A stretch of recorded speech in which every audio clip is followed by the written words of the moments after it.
So let me start off with a quote here. 33% of customers say they'll consider switching companies immediately following a single instance of poor service by American Express. Josh, you are the author of this book, The 100 Myths of Entrepreneurship versus Chainsaw, and we are on myth 73 here, which is how do you avoid the customers who don't pay? You know, I know that sometimes it's better to get more customers than to have big customers. Talk about that. What have you seen? You know, you got customers yourself who they're always waiting to land that big deal because they hope that it's going to bring in the profits. But is that risky? It's extraordinarily risky. You know, that first quote is like, okay, you know, customers can, will shift suppliers. Yes. 33% of customers will shift suppliers on a single instance of bad service. That's right. Okay. So if you're like a one-legged stool, if you have just one big customer, that's right. It's a very risky business, right? Most people think that, well, I'll never have that. I'll go the extra mile. I won't have a bad experience with customers. It's like, that's not realistic, right? You're going to make a mistake. Yep. You're human, right? You will make a mistake, and despite all of your best efforts for days or weeks or months or years, you might lose a customer just because of a mistake, right? And so, I mean, I can think of an instance, we were staying at the Fairmont this week, right?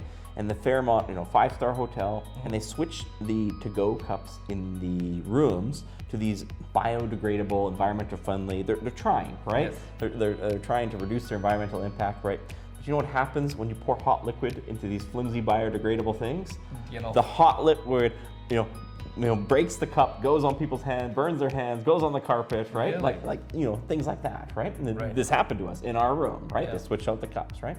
Now, I'm not going to leave it. I like staying there, right? I'll probably go there again sometime. But some customers will just say, that's a deal breaker. That's a deal breaker, right? Years of service and I'm out, right? And so this is a good quote. Most people hear this quote and think, I'm going to use it to motivate on customer service. It's like, you better use it as a reality dose that every customer will leave you eventually, right? And that's the likely outcome of it, right? And so you have to be prepared for it in simply the number of customers, right? This is the number one thing that we have to address is if you have, I would say, not just one customer. Normally when we're doing business valuations, I look very strongly at your top 3 customers. And I want to know what percentage of your revenue comes from customer 1, 2, and 3. Right? If that amount is greater than 50% of your revenue, you don't really have a business, as I like to refer to it. Really? You have a job, right?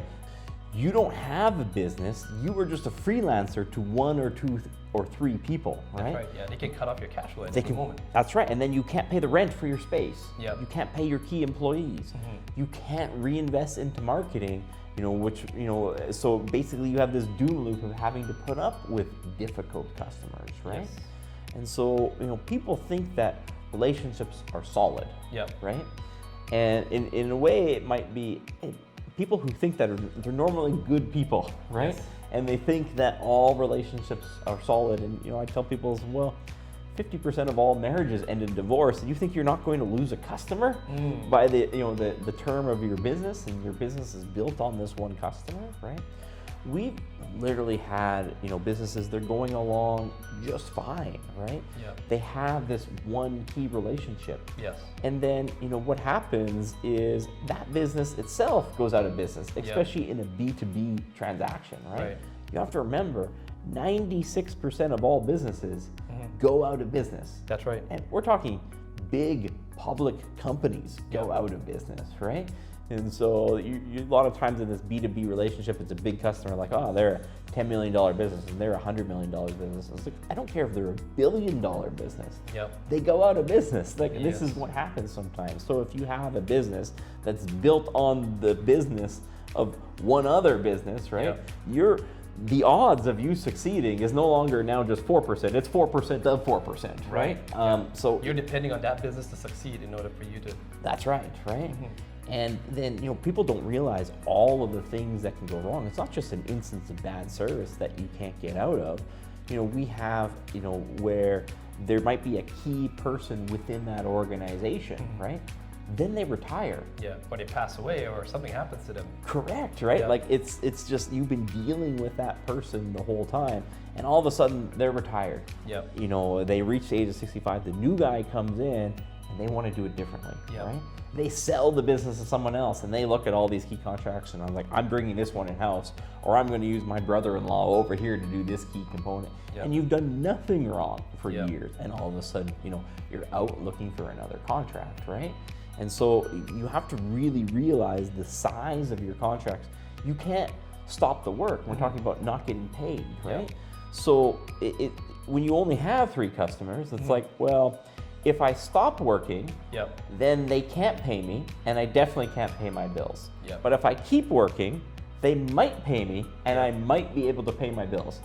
Those are terrible options. Yeah, it's really risky. Right? Yeah. Both of those are incredibly terrible options. Yeah. So you can't withhold service Yeah. because you have no other options, right? So how do you protect yourself? I mean, you need to be able to have more customers, right? Okay. And so that I mean, spread out your income from. that's right. I mean, rather than have, you know, one person paying you $10,000 a month, you have a way better business if you have 10 people paying you $1,000 a month. By the way, go check out the other video that we did here about invoicing clients and managing that cash flow as well too, because that's another area in which if you only have 1 or 2 customers and you are not doing it properly, you are jeopardizing your cash flow and putting yourself at a lot of risk.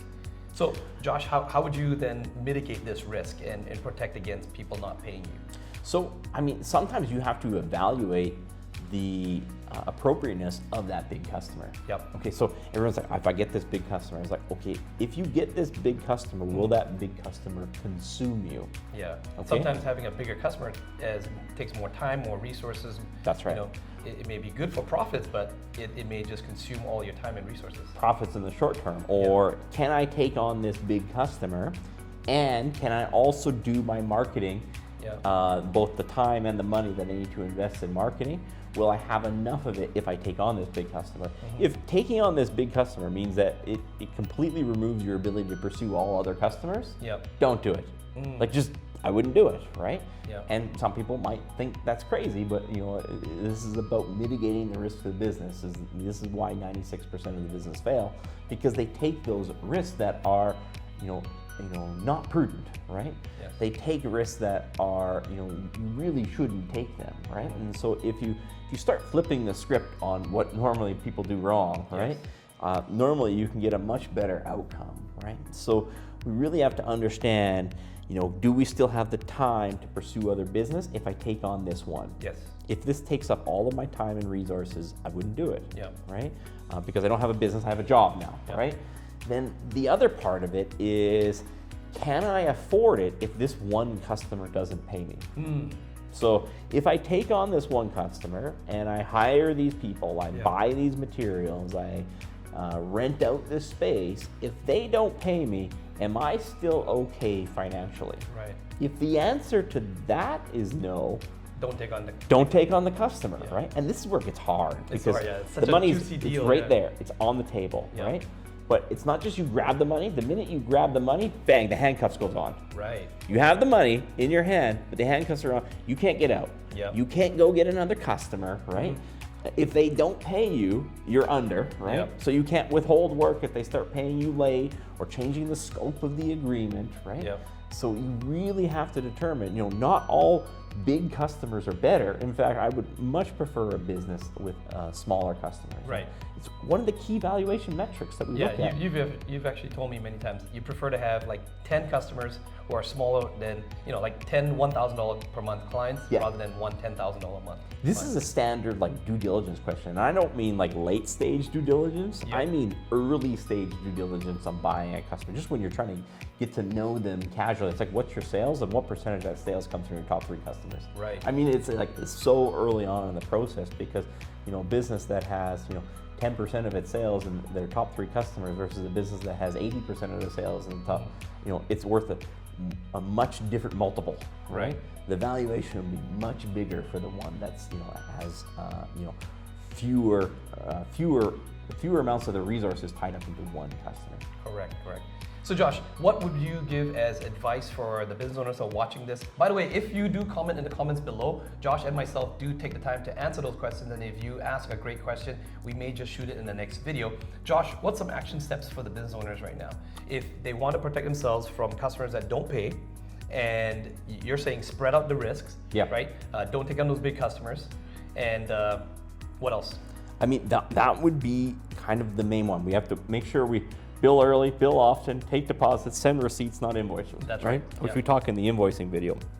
And then number 2 is we want to make sure that does taking on this customer, does it negate your ability to pursue other customers? Yeah, is it putting the handcuffs on you, right? And number 3 is if this big customer doesn't pay, is that the end of my business financially? If so, why are we taking that catastrophic risk? Right. You know that payoff better be immense, yes. right? Not a couple of $1,000s, but maybe a couple of nice cars. You know what I mean? Like it has to be big in order to consider that, right? You didn't get into business to go back working for someone else. Just you're called a business when you're not, right? Makes a lot of sense. All right. So go ahead, hit the subscribe button, hit the bell button notifications, and we will see you in the next video.